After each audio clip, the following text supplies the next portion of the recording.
One of the things adults say is kids these days don't know they're born. But I remember hearing that from adults when I was a kid.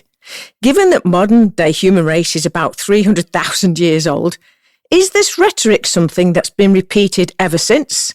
Is it, are kids today really different, or is this what every generation thinks? Adults have apparently been complaining about the younger generation for thousands of years. Why does every generation think the next one has gone to hell?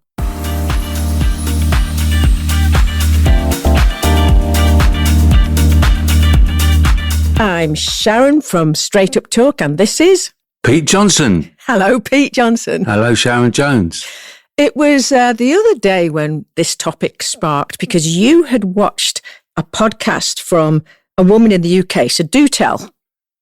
Okay, there's this lady I follow on Twitter, or X as it's now called, and she makes light of modern day living with kids. She's got 3 kids. She makes podcasts and she explains how much more difficult things are these days and how she's always moaning at her kids because they do stuff wrong. And her parents have told her that you went through exactly the same thing when you was that age. And she disagrees. She's like, I was never that bad, you know. But anyway, but she's quite funny. She's, I don't think she's set out to be a comedian, but she's got such a big following now that she makes these podcasts for all her followers where she goes and takes her kids out for the day. She goes to the beach, or she'll get on a train and go into London and go to a museum. And she kind of like highlights just how difficult everything is. And in the wish to make things more simple, they've actually made things much more difficult. Train ticket, just purchasing 3 train tickets, you and your 3 kids. It's got to the point now where you have to make sure you got their ages, and they ask for confirmation of their ages and everything like that. And, back in the old days, you just jump on a train and buy 4 tickets. And now she's saying it's just crazy. You want the ins and the outs. The ins and the outs, the dates of birth. And, if your kid's up near to the age of 14 where they have to pay an adult ticket, you have to prove the kid's under 14, stuff like that. So do you think there's a big difference between the generation that preceded you, us, and the one that came after us? What, me personally? Yeah. Well, I think we always look back with rose-tinted specs, and I always say that the 60s and 70s were the best times, but... Right, but what I'm talking about is your parents, right? So that generation, do you think they were vastly different from our generation? And is the current generation that different from our generation? I don't know. I don't really know, because I can't take myself back. And I think today the modern world has taken over, and it's a lot more difficult for kids actually growing up. Well, it's interesting because the whole kids these days is about 2,500 years old. Researchers have traced complaints about declining youth back to at least 624 BC. The themes are remarkably similar. Young people are disrespectful, badly behaved, lazy, less intelligent, don't respect authority. These are things that I heard as a kid about this generation, about my generation. And these are things that I hear people say about today's generation. Yeah. So is it that I do know that there are definitely some differences with generations because they put them in these different cohorts, for example, baby boomers. And technically you and I fit in that category, but I don't feel the same way as somebody who was born in 1945. What I grew up with and they grew up with is very, very different. And in fact, there's a separate generational cohort called the Generation Jones, which is people born in the early 60s, so between like 60 and 64, because there's a catch group of people. There's a group within a group. There's a group within a group because it went baby boomers, then Gen X. So I often feel more like a Gen X than I do a baby boomer. But so if you happen to be born on the 31st of December 1964, you're baby boomer, and if you're born a day later on the 1st of January, you're Gen X. Only because you have to draw a line somewhere. Okay. Right. But it's really what you grow up with, because we weren't slap bang in the middle of a generational cohort. We were towards the end of it, and that's the challenges. But what we've talked about is genuinely childhood has changed, especially since we were kids.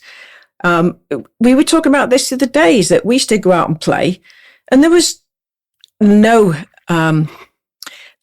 parents saying to us, "Oh, you've got to report in every 5 minutes." It was go and get lost until it gets dark, basically. I thought I misunderstood what you meant. I thought you meant have the kids changed? The society has changed, definitely. Well, but they're two different sides of the same coin, because are children being born any different? Well, no, they're not, but it's what they're surrounded by. It's the environment, because babies being born are the same. Yeah. Right? They all cry, they all shit, they all do what babies do. They've all got little personalities, and then we all develop according to our environment. So it's a bit of nature nurture. But our environment's very different. Like, your daughter doesn't know what it was like to grow up in the 70s. Well, 60s for me, yeah, but 60s and 70s, yeah, right? Because she wasn't a kid then. Yeah, I actually told her some stories of what I did when I was a kid, and she couldn't believe it. I told her about the Red Rover ticket. Me and a mate, Anthony Stone, one of my old pals from Norwood Manor Boys, he actually moved to Australia when he was about 10, so I didn't ever see him again. But we used to go out and buy a Red Rover ticket, and that is basically an all-day ticket. You can jump on and off any bus in the London network, and we used to go to all these far-off places that we never even heard of, and just jump on a bus, jump off when you liked, and there was no restrictions on travel at all. So we got to see the whole of London, pretty much before we was teenagers. So imagine that you're back in London today, and you see two little boys your age on the tubeway. No, it was only the bus network, I think. Bus network. Yeah. But you see two little guys. What would you think these days? Yeah, you think you'd be a bit worried, a bit concerned for them, yeah.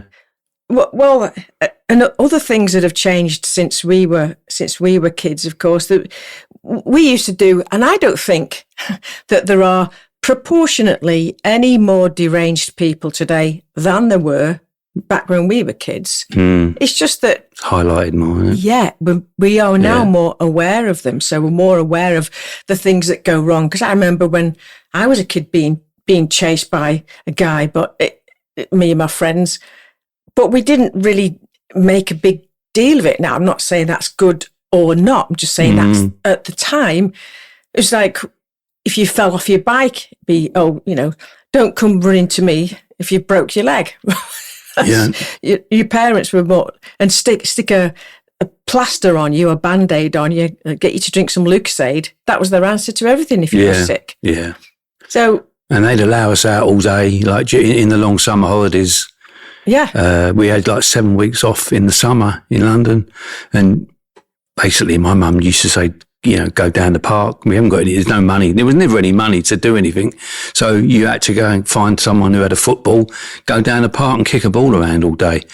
Well, what's interesting about that is, and we've talked about this before, when we go to horse shows, one of the things, I'm not a big fan of children anyway. They're just small people and they annoy me. Just like proper sized people do. There's nice kids and there's some not nice kids. But when you go to a horse show, you see kids actually interacting with animals, doing stuff, being responsible, taking accountability. Mucking out stalls and stuff like that. Yeah, things that we grooming horses. Things that we would have done as kids because we had to use our imaginations more. Whereas these days you get a lot of kids with their faces glued to computer screens and phones all the time. I wonder whether they've lost the ability to be creative based on having nothing to do. Because I was seldom bored as a kid, but our enjoyment, our fun wasn't given to us. We had to create it for ourselves. Yeah. Whereas there seems to be a load more organised activities.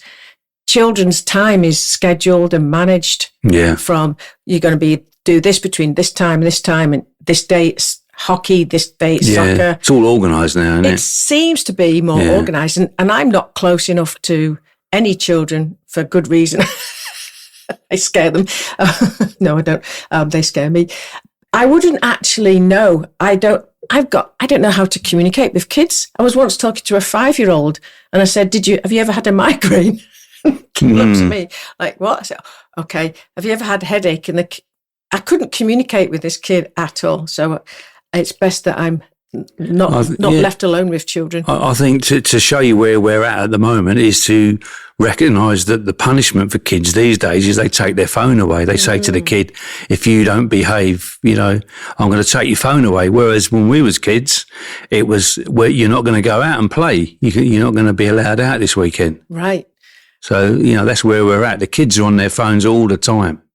Yeah. And we sound like a real couple of old fogies here, well, that? We basically are, but we're doing exactly what every generation does, which is complaining about the ones come behind it. Yeah. So, and every generation gets attacked from both directions. When you're young, old people don't understand us.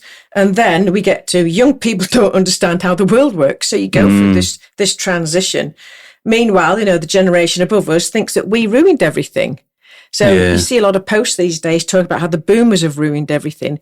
Reality, of course, is they didn't. But it is true to say that it was easier for us to get on the property market ladder than it is today. Yeah, but you'll always have periods of time like that. You will, but the disparity has got way bigger today. Yeah, I agree. Yeah. Each generation is born with a different set of circumstances, like those kids that were born or going to school at that pivotal time during COVID, from 2020 till 2022, when the world was pretty much in lockdown.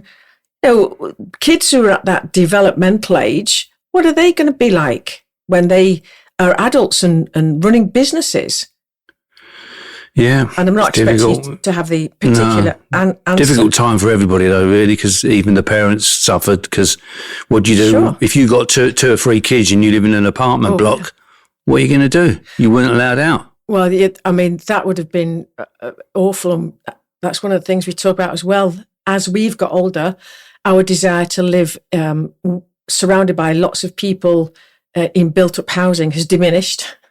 So, those people who were stuck in flats and apartments with kids, that must have been absolutely awful for them to deal with. Difference is, though, adults, because we've got the knowledge and the memory of being children without the restrictions, so we've got something to go back to. But those kids haven't got that knowledge base yet. Right, yeah. So I think ultimately the reality is that children are born not vastly different to begin with. It's what happens after you're born where everything changes. And that can be the economic situation that you're in, things like wars, etc., the rapid change of the business world and the world in general with AI, etc. By the time, if your daughter ever has kids, she'll probably be complaining about that generation too. One thing I did notice actually locally in Dunville was the soccer school got cancelled twice this year already because it was too hot. I'm not being funny, but you should not be cancelling a sporting event because it's too hot. Well, so maybe you would have to. It's a very different perspective, but things like corporal punishment were wrapping them up in cotton wool here. I mean, well, there could be an aspect of that. There is if it's dangerously hot, but if it's just it's a bit too warm, then you're not teaching them how to manage themselves in those scenarios either. Right? I can understand, like in the winter time. It's too cold. When it's too cold and you can't actually physically get the school buses out of the parking lot or whatever. But I mean, twice in the last 3 weeks, I think it's happened. On the day that it was supposed to take place, they said, "Oh, we're going to cancel it today. It's a little bit too hot." Well, we've been waffling on. Yeah, we have. Yeah, sound like a right couple of old fogies, don't we? I think that's because we are. We have to face it. As every generation comes to that end, they always end up like old fogies if they are privileged enough to live that long. So my brutally honest takeaway of the week is I don't really think that people look all that different how they start out. Right, I think it's what happens to us after we're born, influenced by our environment, the people around us, that shapes how we learn to live our lives. Yeah. Well, my take is just brief again. Just, it's our turn to hand the baton over to the younger people and let them have a crack at it. I mean, we haven't done too bad. Well, they might disagree. Yeah, they might disagree, but I mean, Well, each generation does what it can, and we're quite a bit past our best, I think, in many ways, apart from knowledge and experience. You can't take that away. Anyway, it is good night from me. And it's good night from me. And I forgot to say. You forgot to mention. I forgot to mention. The Isle of Sound. Thoughtfully produced by the Isle of Sound. So it is good night from both of us. Good night. And Chris, our producer. Good night. Good night.